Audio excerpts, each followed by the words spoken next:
Ayan, good morning mga chief. Kamusta kayo? Long time no see dito sa video. Today is January 5, 2024. Ito nga yung first time na naka-video ulit tayo after a long time. So 1.5 months. Yung last ride was iba pa yung bike ko. And bagong lahat, I'm greeting Len, my wife. Happy birthday. Birthday niya kahapon, January 4. So yan, happy birthday. Celebrate lang kami kahapon. Yesterday was a day of celebration. So masaya. Today, nga, balik tayo sa ride kasi ang dami mga nakain kahapon. So balik tayong ride, tapos panoorin nyo mabuti. Ipapakita ko yung bagong bike at saka yung bagong ahon. Ito yung mga inaahon ko the past few weeks. Alright, sige, panoorin nyo. Sana ma-enjoy nyo. Roll intro.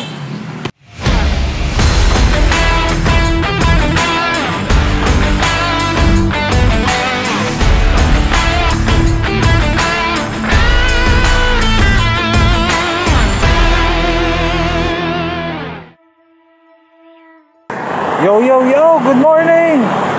Ayan, tagal natin nawala, more than a month. Last vlog, November 19. Before anything else, Merry Christmas and Happy New Year sa lahat! Woo! Grabe, isa't kalahating buwan lumipas, hindi ako naka-video, hindi ako naka-vlog. Sobrang busy kasi. Sakto pa nung time na last vlog ko, yun na yung last ride nung mountain bike ko. Binili ko na kasi itong bago kong bike and I want to introduce it. Yan. Woo! So nakaano na tayo, Revolt Advanced. So nung November 19 ko binili, tapos after nun hindi na ako naka-video. Dami ko nang na-ride, dami kong ride na nagawa. New Year's resolution natin to enter phase 2 for weight loss. May phase 3 pa yan. Yun na yung muscle building. Siguro next year na yun. Pero for now, phase 2 muna ang asikasuhin natin.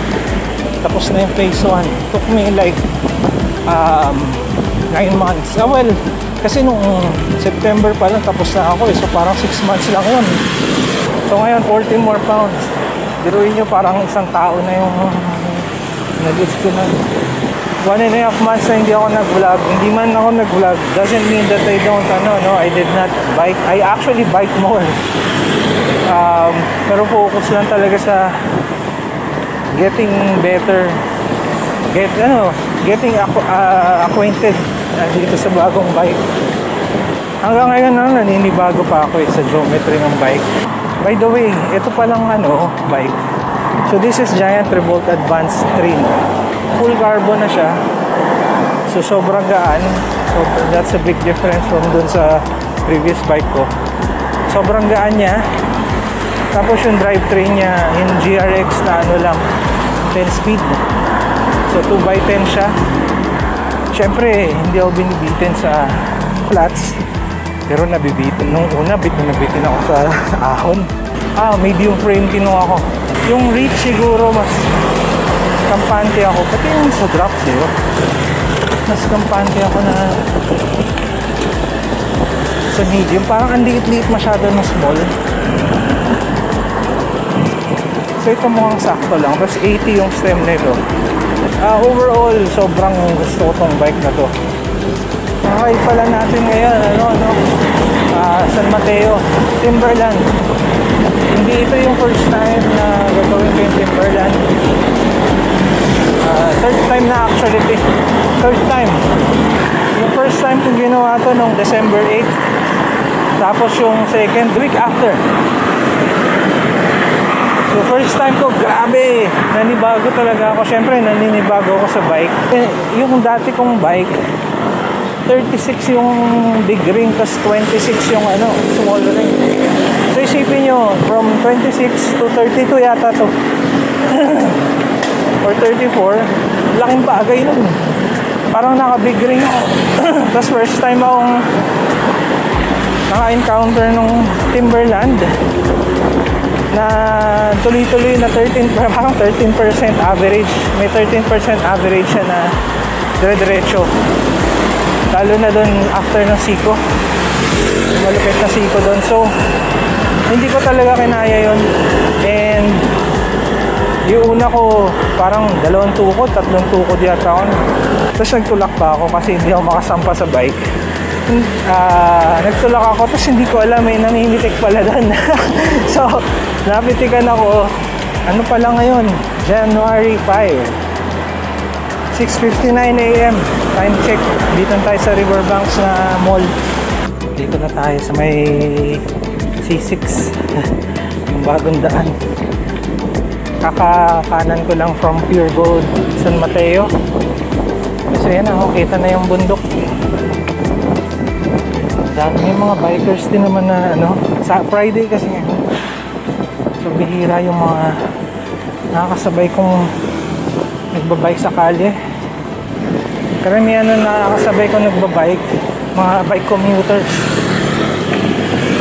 Wala yung mga leisure bikers. Grabe to. Timberland Heights. Sana kayanin. Tingnan natin kung hanggang saan ang kakayanin. I-video natin yan. Medyo malayo-layo pa.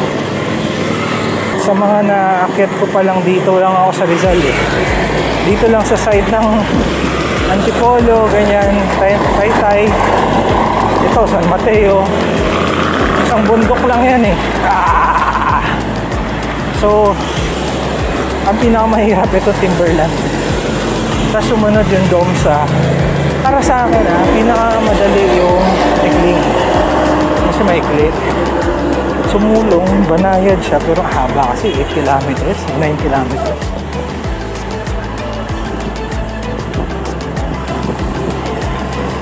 Ayan, ito na intersection. Ito yung papuntang Marvi. Pakanan. Ito ang kaliwa yung Ampid. Ingat tayo. Yeah. Diretso tayo dito. Ang mga ano. Pangat yung daan dito. Yan tayo sa pangat ang daan mo.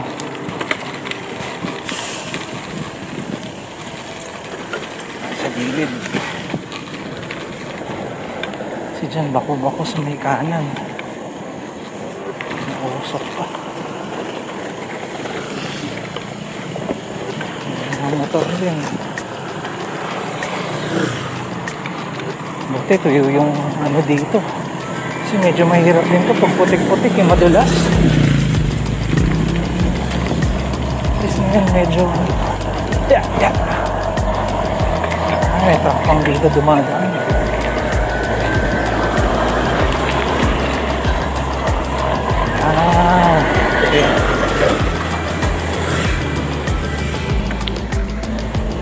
Daming truck pag weekend.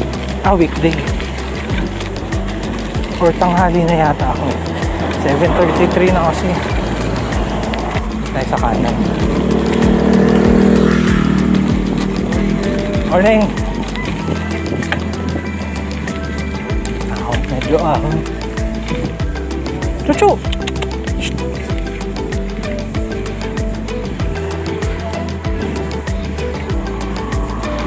Mga aso pakalat-kalat. Yung unang set ng ahon dito yung 6% gradient.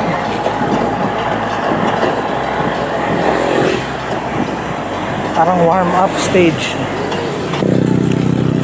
Bako ulit. Sana hindi ma-flat dito. Grabe ito.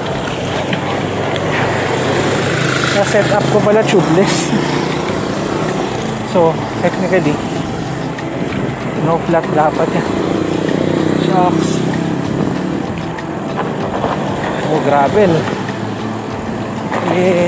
Susubukan yung pagka-gravel nito. Gravel pipe.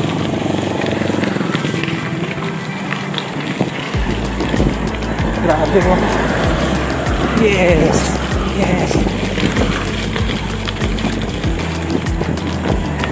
Yun. Maganda kasi wala, hindi umulan. Natry ko na dito isang beses yung pangalawa. Sobrang putik. Kasi ang hirap sa mga putikan kasi madulas. Dahil sa paanan ng Timberland. ano ako, small gear. Ito na. Yan natin kung ilang tukod tayo dito ngayon. Chill lang, chill pace lang.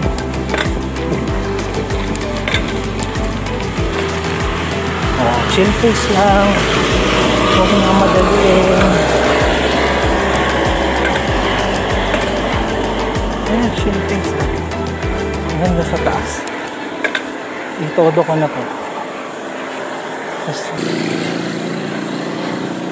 music lang ako.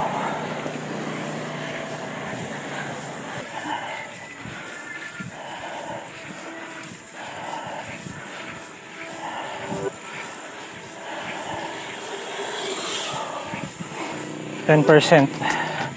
9.9.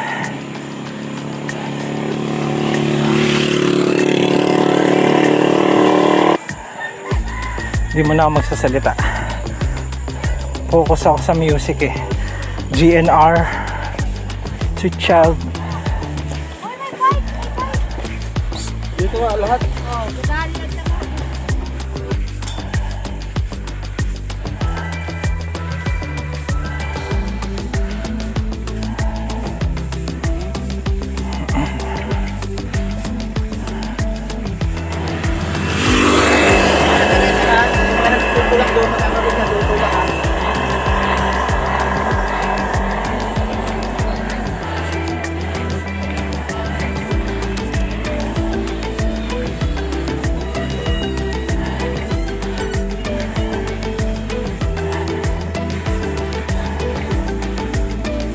Drops. Ito na yung siko.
Tukod.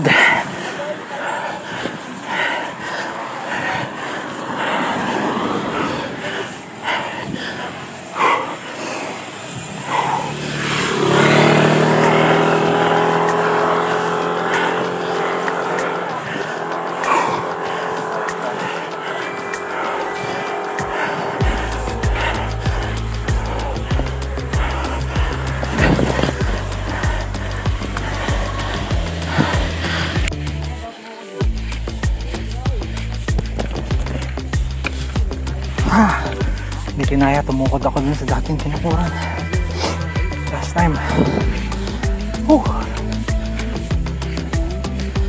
Layo pa to. Music muna.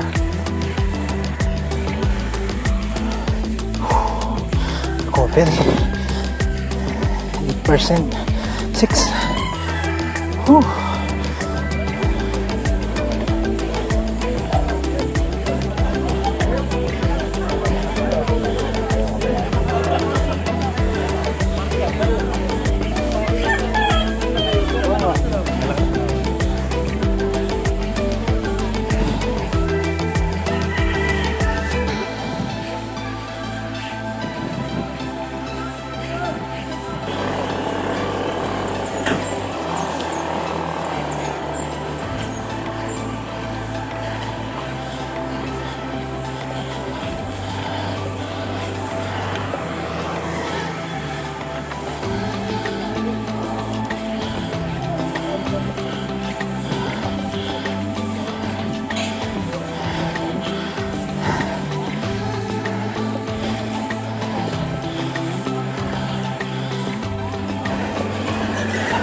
Gawag kita rito kanina eh. Hindi, wala. Hindi ko na natin yun.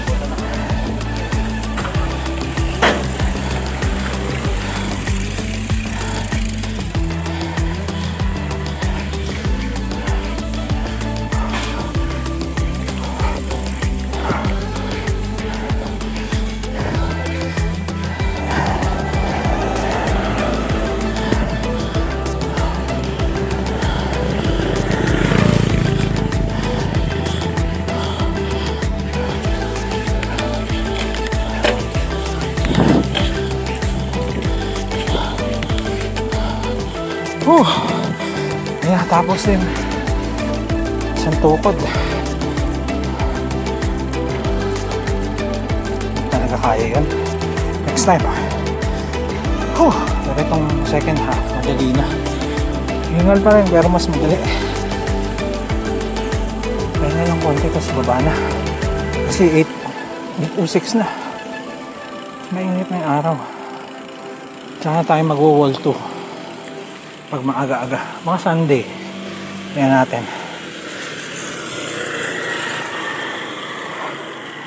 Ayan o, Timberland. Timberland Heights. Big ring na tayo. Lusong.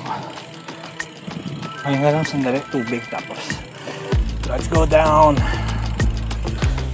Ayan. Lusong na tayo.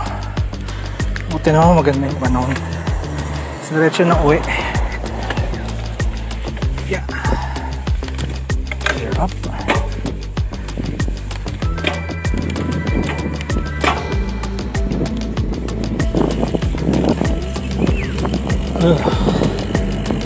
Drops tayo. Mas kampante ako. Pag lumulusong dati sa drops ka, mas mababa yung center of gravity, mas magaling, mas malakas yung lever sa braking.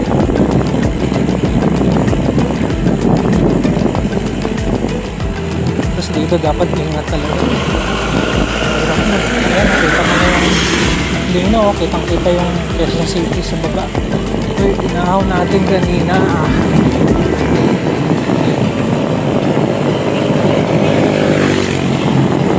Medyo part na medyo matarik. Hindi, yung matarik yung 17% na dire-diretso. As in Siko, tapos dire-diretso yung 17%. Ito medyo banayad.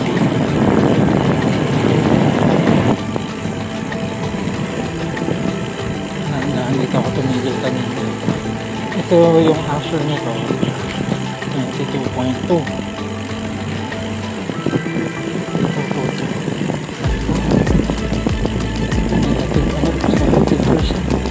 Nihila ako parap.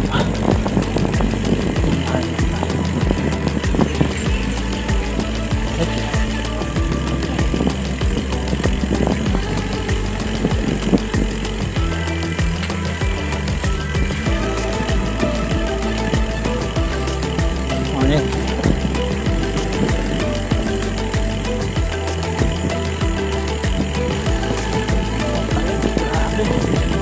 17%, 15%, 15%.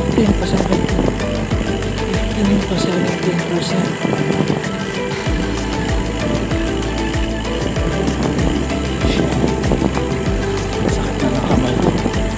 Hindi matarik na nakakatakot.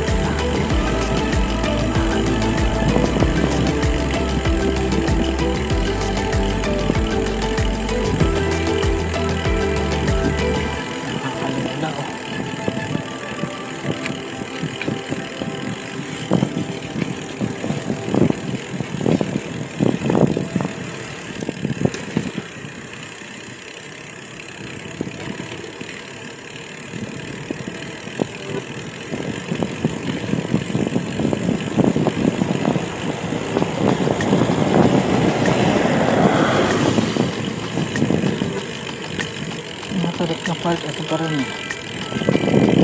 Diretso yan. 500 meters or more, give or take.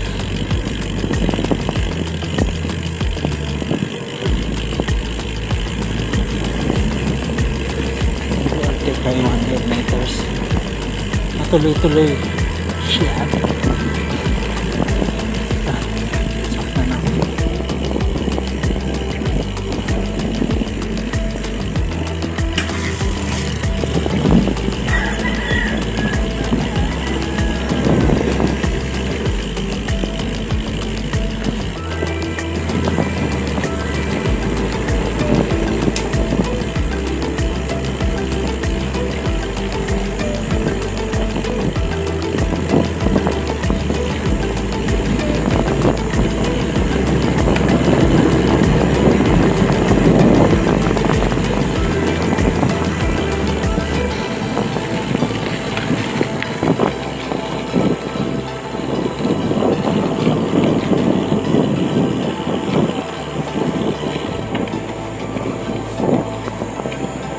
Ayan na.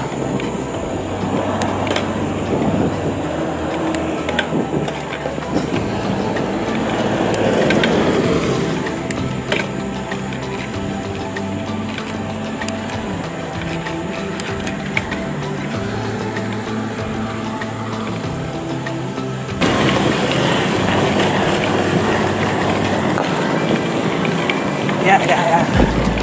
Sabi. Sana ayusin nila itong cargo dito.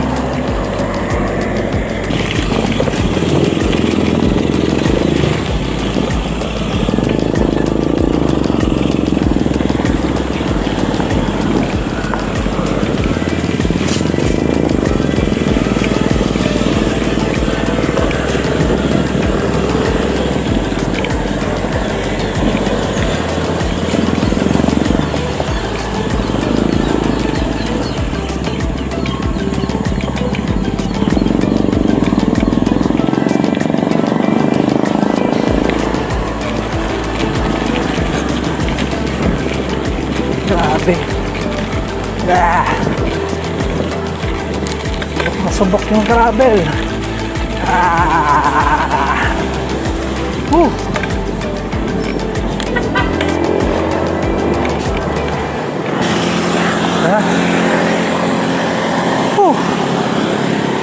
Ayan. Dito ko natatapusin itong video na no. Hanap lang tayo ng ano. Natago ko rin kasi itong camera.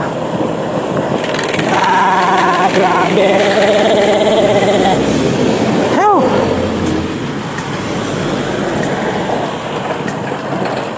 It's good to be back.